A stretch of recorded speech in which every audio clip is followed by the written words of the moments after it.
The Grineer are known for being incredibly ruthless and violent individuals. I mean, I think I've said this in nearly every single video I've created up to this point. I mean, go check it. I think it's true. So it probably won't be surprising to hear that there's an entire arena based solely on violence and aggression called the Rathum, ran by the Enchantress, Kayla D. Thing. Anyway, so since they're so well known for their violence, it's probably no surprise that there's a group of individuals called the Executioners that are the fighters in the Rathum arena. Today, we'll be talking about these Executioners, how some were kicked out from the Grineer military and now only fit in with their fellow killers, or how some particularly violent individuals only ever wanted to participate in Rathum and loved the constant combat and killing of innocent prisoners. And yes, I said innocent prisoners, because usually they are innocent. Today, boys and girls, we're talking about the Executioners of the Rathum arena and getting into their backstory and who they are. Welcome to Rathum. I think this intro makes Rathum sound like way more badass than it actually is, because I absolutely hate the Rathum quests and arenas. I think it's one of the most boring quests in the game with Kayla and all of that. Like, then the arenas suck, they just take forever. The missions, like, it literally just take forever and are super easy. I mean, even for newer players, they're usually pretty easy. But anyway, let's move on and actually talk about the Executioners and the lore behind it, not the lame missions themselves. The most popular and well-known Executioner, I mean, this guy's a real star, with probably the largest amount of lore, is Dhurnam. Dhurnam was a particularly violent Grineer. Throughout his entire life, he loved harming things. This is like some serious like school shooter energy, guys. This guy should have been put on a goddamn list. Anyway, he gained great joy through harming and injuring others, and he made it very apparent. Whether he's fighting somebody or just torturing them, it's not the love of the battle for this guy. He just likes doing it. Dhurnam took great pleasure in hurting others. And he's honestly one of the most evil Grineer that we've ever heard of. Like, it's not even close. This guy's straight up evil. Like, this guy just loves hurting people, which is absolutely insane, sociopathic type shit. After hurting people with his normal weak body, Dhurnam decided that he needed to upgrade himself like a lot of Grineer ended up doing. So he decided to come to our boy, Talregger, and begged him to turn him into the ultimate killing machine. Talregger, the ultimate scientist who loves experimenting with the sexiest voice, was happy to have a willing test subject. He was so excited, and he used his extremely attractive and alluring accent to create Dhurnam into a killing machine. Oh yeah, he also used science and robots, but it was mostly just his voice. Let me play a voice clip that we can all enjoy here real quick.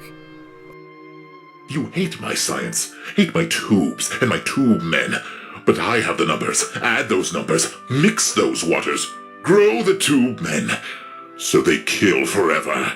Oh, brilliant. Anyway, after Tyler was experimenting, Dhurnam was unresponsive and weakened. Seemingly the experiment had failed. However, instead of just leaving it there, Tal sent in guards to beat the shit out of Dhurnam, which then led to Dhurnam to power up and murder the shit out of everyone in the room. It turned out that Talregger created a powerful killing machine in Dhurnam, but only if he was attacked first. Talregger essentially turned Dhurnam into a joke. Now the only time he could commit violence that he enjoyed so much is if he is first attacked. W. Talregger, you're so funny, L. Dhurnam. Anyway, the only place that Dhurnam can go to constantly get hurt and actually live his life instead of just being a sloth is in Rathum. So Dhurnam went to Rathum since he could no longer function as a normal soldier because he's a loser who got pranked. Anyway, let's move on to the next Executioner. The next Executioner we're talking about is Dok Thul, who has one of the weirdest designs I've ever seen when it comes to Grineer. But I honestly like the design. I think it's pretty cool. A lot of people don't agree with me, but I like it. His helmet kind of looks like an ice cream cone, which is absolutely badass. It's so cool. When it comes to his lore, however, it's unfortunately not equally as cool. It's more like hot poo maybe. Maybe like some poo that's been out in the sun for a while. That's maybe what his lore is. Dok Thul used to be a medic under the legendary general Sargus Rook. However, his employment under him didn't last for that long because when one of the Sargus Rook's favorite officers got injured, Dok Thul failed to save him. It's unclear what his injury was, or if it was even possible for the good doctor to even save the soldier, but Sargus Rook seemed to think that it was possible, which led to Dok Thul losing his spot as a medic under Sargus Rook and essentially being exiled from having a position within the Grineer military because of it. That led to Rathoum being the only place in the Grineer world where Dok Thul was left to fit in. Honestly, most people didn't expect a medic to make it very far in Rathoum. I mean, it's a place of killing, not healing. But Dok Thul actually ended up becoming a mainstay in the arena. The executioners around him began protecting him in exchange for him patching them up mid-fight and post-fight. And eventually, he became pretty well liked by everyone within the arena itself due to his focus on healing and not murder. Basically, Dok Thul is the only likable executioner. Also, some people would argue his head looks more like a poop emoji than an ice cream cone. I am not those people. He looks awesome. Fuck you.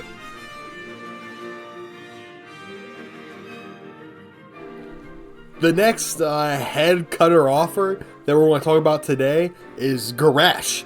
And by this point, you might have realized that I haven't pronounced a single name correctly yet. Like, it's kind of bad. But I haven't passed my Grineer Language 1 course, so give me a break if you can. Garesh is a little bit more of a tragic past than most of these other executioners. While out patrolling in a remote area, a Tenno attacked and slaughtered Garesh's entire battalion, leaving only him as the survivor. You might think Garesh got lucky being the only survivor, but unfortunately, when he finally found his way back to the Grineer, they called him a traitor. I'm not really sure why they called him a traitor. Maybe because he didn't die fighting, or possibly because he took too long to get back home. But whatever it was, they tried him as a traitor and sent him to Rathoum to face execution. However, in Rathoum, Garesh proved to be a powerful opponent and ended up defeating every single executioner they sent after him, which led to Kayla offering him a deal: stay a traitor and be executed, or join her and the other executioners in Rathoum. Obviously, since we're talking about him in this video, you can assume with what choice he made. Also, the name Garesh sounds kind of like an Eastern European soup name. Would you guys agree with that? I don't know. I just feel like I could see some Polish granny making their family some Garash. Also, side note, he is by far the easiest executioner to kill and is melee only, and I probably have 20 kills on him and 5 kills on the other Grineer every single time I win in Rathoum. Anyway, let's move on to the next one, Baby. We've actually talked about this next executioner in the past 2 videos. I mean, basically he's become a mainstay of this channel at this point with the frequency that he's appearing. Today, we are of course talking about the succulent and sexy Gorth. Now in my Let Krill video, I actually mispronounced his name and called him Goth. But now I'll say his name correctly, the legendary Gorth. Anyway, Gorth used to be a part of the elite Night Watch Corps. Core! Watch my last video if you want to know more about them. Anyway, while employed by the Night Watch, Gorth unfortunately accidentally, maybe on accident, probably on purpose, killed one of Let Krill's allies, which led to him being demoted from the Night Watch and kicked out of the Grineer military. For how little power Lieutenant Let Krill seems to have, he mustered up all of the command he had in order to screw over Gorth and get him banned. Gorth being kicked out of the Grineer military structure left him without purpose, and that's how he ended up working for Kela di Thame in Rathoum. She gave him purpose and a reason to keep on living, which was to kill random Grineer and others who are probably unfairly convicted. That's all you really need to know about my boy Gorth, so let's move on to the next cutie.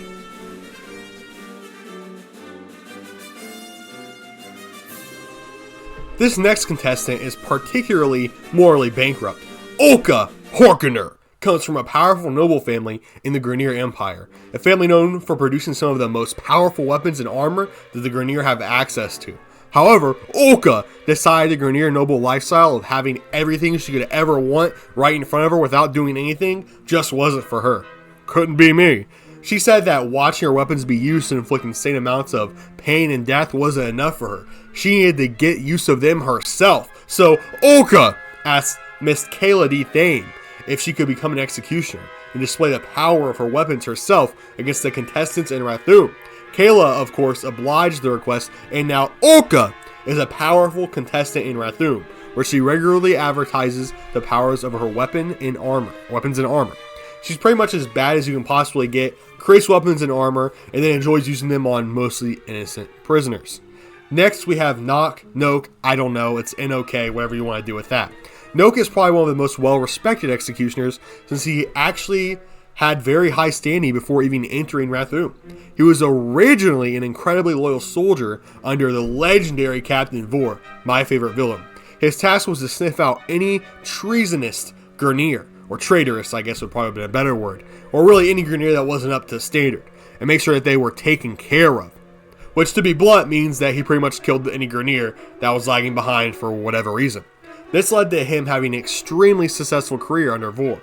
However, as he began aging, he started to become less and less consistently successful, leading to Vor granting him leave to fight in Rathum, where he can continue to fight traitors and substandard Grineer, except now with the heavy advantage that most executioners have in Rathum. Lore-wise, Noke is probably the weakest Grineer combat-wise, besides for Dok Thul. It's due to the fact he's so aged that the degenerative issues from the cloning process is like starting to really affect him.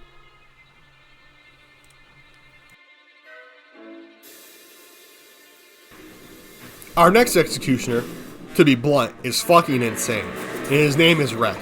He was working with heavy equipment during his factory job when he suddenly got urges to try out the heavy equipment on murdering other Grineer to test out how powerful the equipment is. He would steal equipment and then modify whatever he stole to make it as effective at killing as possible. So basically Reth was a serial killer. He didn't kill who he disliked. He just enjoyed murdering random people, even if it was just his co-workers. Imagine working with this guy. That would seriously suck some major booty. He would just murder the shit out of you for no reason. Anyway, eventually our boy Reth here got caught, and he somehow managed to flee and make it all the way to Kayla, who then rewarded him for his creativity and hired him on as an executioner, and kept him from ever facing the consequences of his actions. Our next two clones have next to no lore, so I'll be talking about them in the same section here together. The final executioners we'll be talking about are Voy Molta and Zura. Voy Molta used to serve under Counselor Vahek as an elite soldier. However, she was gifted to Kayla to be an executioner after Kayla supported Counselor Vahek's bid to power. The bid to power that ultimately made him in charge of the entire Grineer military, and the most powerful actual Grineer in the Grineer Empire. Zura, on the other hand, just suddenly joined Rathum. No one knows her origin or why she joined the arena, but she seems to take a lot of joy in killing and hurting others, so maybe that's reason enough. Anyway, both of our beautiful lady executioners here don't have much lore, so that's about it on them, like that's literally it. And with that, we've now covered every single executioner that takes part in Rathum and served under Kayla D's name. Let me know what you guys thought of this video, and please comment who your personal favorite executioner is. Mine is obviously Dok Thul, the absolute poo-headed goat. Love that guy. Anyway, if you enjoyed the video or learned something new, please let me know, like, and subscribe. As always, I really appreciate all the support recently. I really do hope one day this YouTube thing can go major for me, because I want to create videos at a faster pace. However, it's hard when it's not really beneficial money-wise, and I'm in school trying to pay for all that. It's just, keeps me really busy. Right now I'm in some easier classes, so that's why I've been getting so much more content, because I've been able to, balance my work, YouTube life easier. So I don't know how long this golden age is going to last here, so support it while I'm here. Anyway, once again, thank you all so much, and stay blessed.